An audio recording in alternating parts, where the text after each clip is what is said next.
Bueno, vamos a ver unos conceptos que son fundamentales.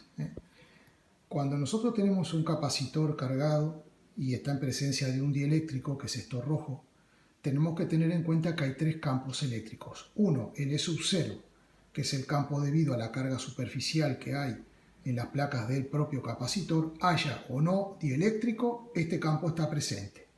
Luego, cuando tenemos un dieléctrico, las cargas de polarización del dieléctrico generan un campo contrario. El campo va siempre de más a menos, ¿no?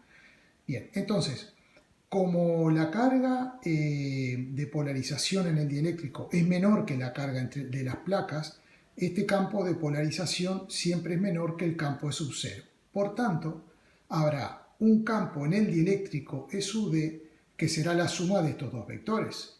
Entonces, para hallar la suma de este campo, para hallar el campo neto en el dieléctrico, para sumar estos dos vectores, restamos el módulo del mayor menos el módulo del menor. Esto hay que tenerlo muy presente. Bien, ahora, hay dos vectores que se han empeñado en preguntar esto una y otra vez, y hay que tirar de memoria para esto. El vector polarización se calcula como la susceptibilidad eléctrica por la constante de permitividad en el vacío por el campo en el dieléctrico. Suelen preguntarnos esto muchísimo. A su vez, la susceptibilidad eléctrica es la constante dieléctrica menos 1.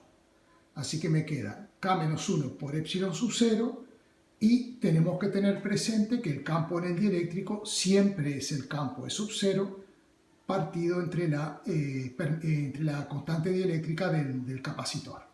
Bien, entonces, al final, ¿qué me queda? K menos 1 por epsilon 0 sobre K, y el campo, el campo E sub 0 entre las placas de un capacitor, a esta altura ya sabemos que es la densidad superficial de carga sobre epsilon 0. Vale, entonces, ¿qué va a suceder? Se me simplifica epsilon sub 0 y me queda K menos 1 por densidad superficial de carga libre entre las placas del capacitor partido la constante K. Eso es importante. Bien, ese es el vector polarización. Por otro lado, tenemos el vector desplazamiento eléctrico, que se define como la constante de permitividad del dieléctrico por el campo en el dieléctrico.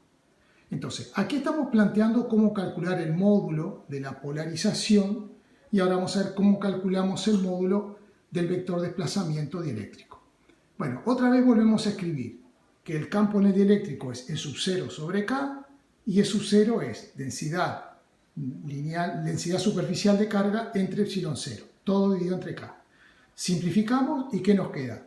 Densidad superficial de carga libre en las placas. Esta densidad es la relación entre la carga que hay en la placa positiva o negativa y el área de la placa del capacitor.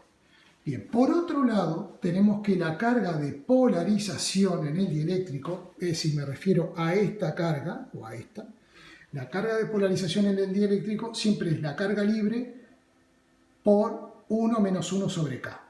Bueno, hacemos un poquito de común denominador, nos queda esto, de manera que si ahora a esta expresión la dividimos entre el área de un lado y del otro, aquí ¿qué vamos a obtener? La densidad superficial de carga libre, y aquí nos aparecerá la densidad superficial de carga de polarización, que es lo que he escrito aquí.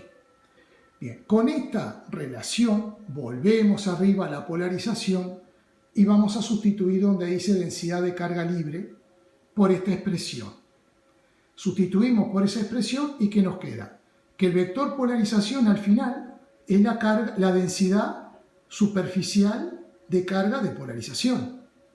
Bien, entonces, ¿qué vamos a hacer ahora? Vamos a dividir el vector densidad desplazamiento eléctrico entre el vector polarización. ¿Y qué nos va a quedar? Que cuando hagamos esta división, como el vector desplazamiento es densidad libre, y el vector polarización es densidad de polarización, entonces nos queda esta relación. Siempre nos preguntan esto, nos preguntan, calcule el vector desplazamiento eléctrico, calcule el vector polarización y luego siempre nos preguntan calcule la relación entre la densidad de carga libre entre las placas del capacitor y la densidad de polarización en el dieléctrico. Siempre nos terminan preguntando esto.